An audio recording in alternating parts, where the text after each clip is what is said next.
Salut à tous, j'espère que vous allez bien.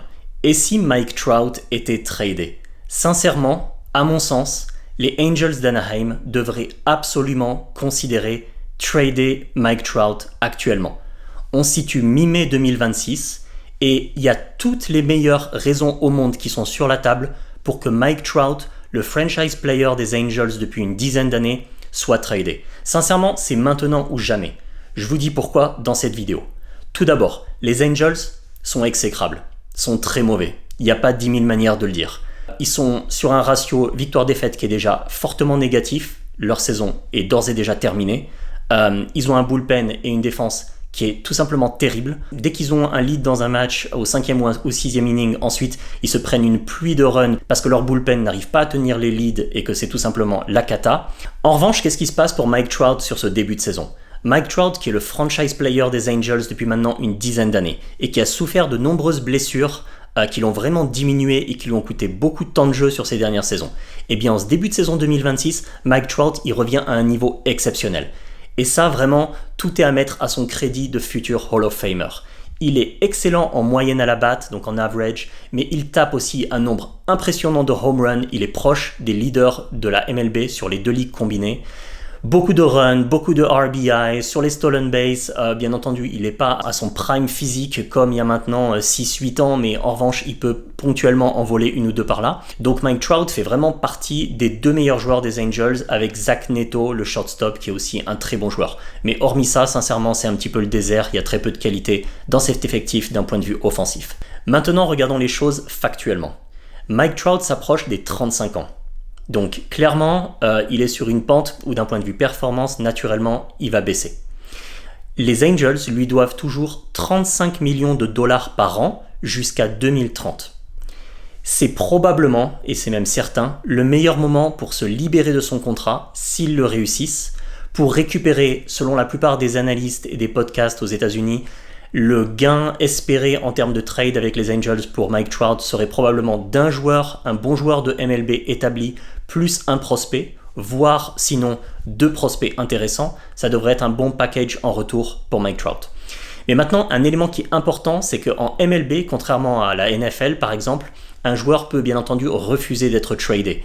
La plupart des joueurs ont fait inclure dans leur contrat pour leur équipe ce qu'on appelle une no trade clause, et donc une clause qui leur octroie un droit de regard au dernier moment pour décider si oui ou non ils acceptent d'être échangés à une franchise.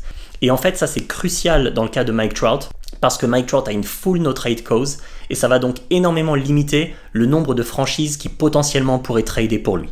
Ce que je vous propose qu'on fasse ensemble, c'est d'aller à travers les franchises qui sont les candidats et les prétendants majeurs potentiels, bien entendu c'est hypothétique ce que je mentionne ici, qui pourraient éventuellement trader pour Mike Trout.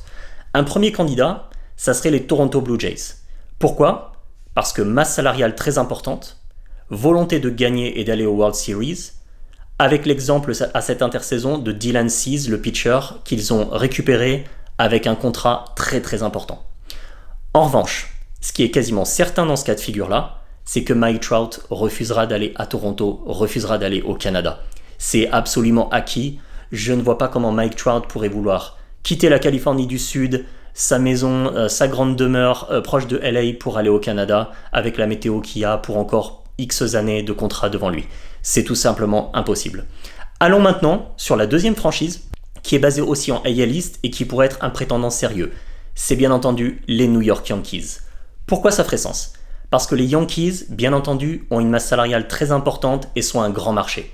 C'est d'ailleurs un cas de figure où Mike Trout, franchement, pourrait accepter de lever sa clause de non-départ et pourrait accepter d'aller jouer pour les Yankees.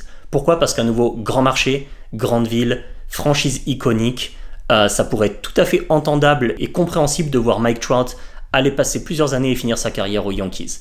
C'est un contender perpétuel, les Yankees, une grosse masse salariale, il pourrait tout à fait jouer le titre et Mike Trout y serait intéressé. En revanche, à mon avis, un point qui fait que ce scénario est relativement peu probable, c'est le fait que les Yanks sont quand même dans une forme de discipline et d'hygiène sur leur masse salariale depuis maintenant plusieurs années, avec leur ownership, donc les Steinbrenner, qui font attention aux contrats qu'ils donnent. Et là, on parle de 35 millions par an sur encore jusqu'à 2030. ce qui représente quelque chose de considérable. Et ajouter un joueur qui a environ 35 ans à un effectif et un outfield où il y a déjà Aaron Judge, où il y a déjà Trent Grisham en centerfield, ça fait pas vraiment sens. Donc ce que je vous propose maintenant, c'est d'aller sur une option qui est assez fascinante, qui est les Los Angeles Dodgers. C'est clairement un prétendant qui peut-être n'est pas le premier qui vient en tête, mais qui pourrait être vraiment à considérer. Les Dodgers, bien entendu, ont un effectif absolument pléthorique et ils ont un outfield où il y a déjà beaucoup de talent, dont Andy Pages, dont Kyle Tucker et dont 2 ou 3 joueurs en minor leagues qui pourraient bientôt arriver d'ailleurs dans l'équipe et qui sont de bonne qualité. Donc sur le papier, recruter Mike Trout, ça fait peut-être pas le plus de sens, mais les Dodgers sont capables de tout.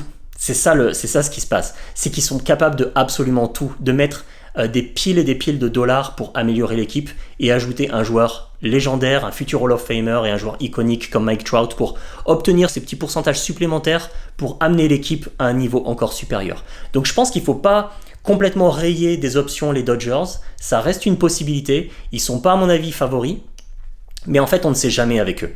On ne sait jamais ce qu'ils sont capables et l'argent pour eux n'est même pas une question.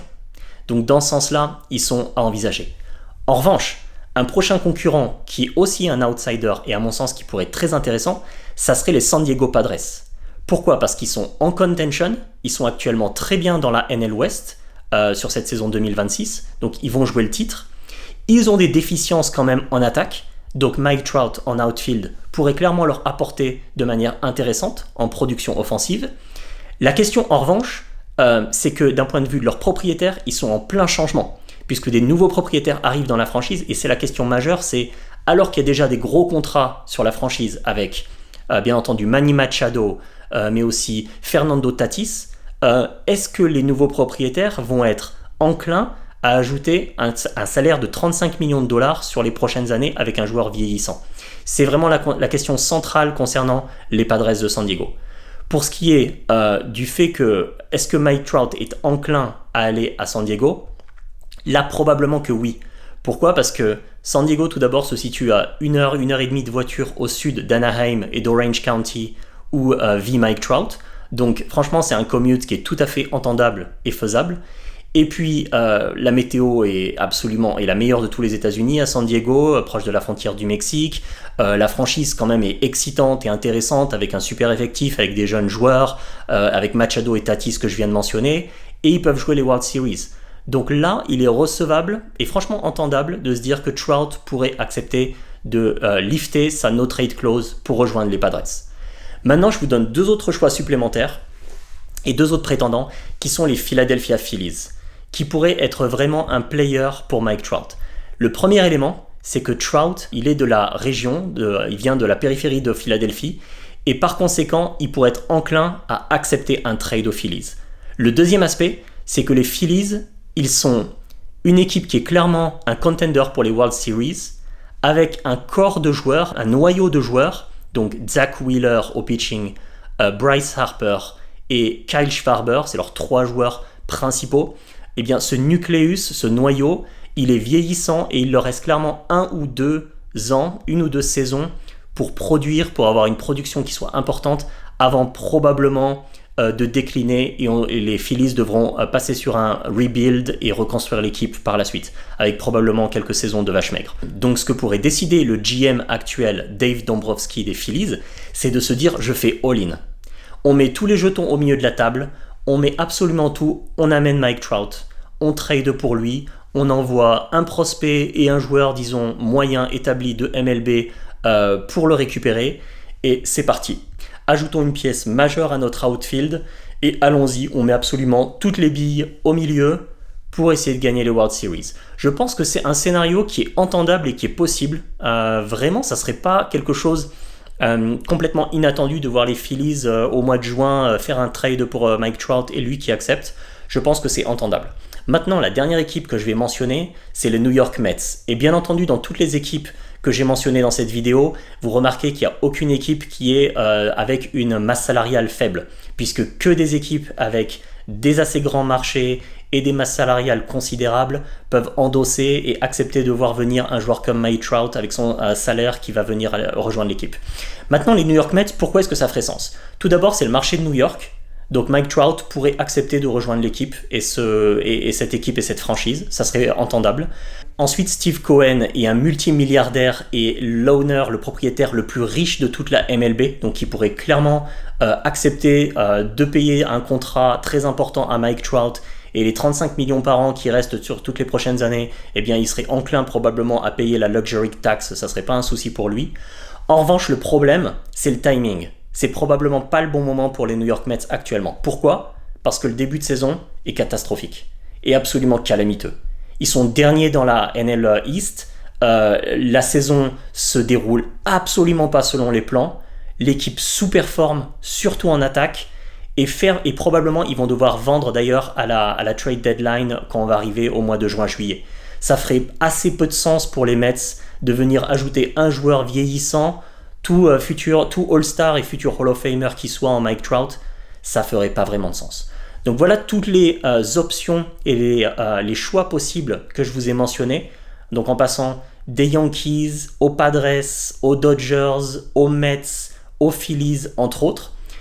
À mon sens, les Phillies ou les Dodgers, voire potentiellement les Padres, seraient en lice et seraient probablement les favoris pour signer Mike Trout et trader pour lui. Mais ça reste quand même très hypothétique d'imaginer Mike Trout lever sa no trade clause et rejoindre une de ses autres franchises, bien que je pense que les Angels sincèrement devraient le faire. Ça fait aucun sens de garder Mike Trout qui est vieillissant à nouveau pour les prochaines années. Absolument aucun sens, il faut continuer le rebuild. Si vous êtes les Angels, c'est vraiment ce qui fait le plus de sens. De votre côté, qu'est-ce que vous en pensez? N'hésitez pas à me le dire en commentaire. Je suis très curieux de lire vos avis. Quelle franchise, à votre avis, a le plus de chances et d'opportunités de trader pour Mike Trout? Et est-ce que les Angels doivent le faire aussi? Quelle est votre opinion vis-à-vis de cela? Pour ma part, je vous retrouve dans la prochaine vidéo. N'oubliez pas de liker la vidéo et de vous abonner à la chaîne si ce n'est pas encore fait. Et à très bientôt.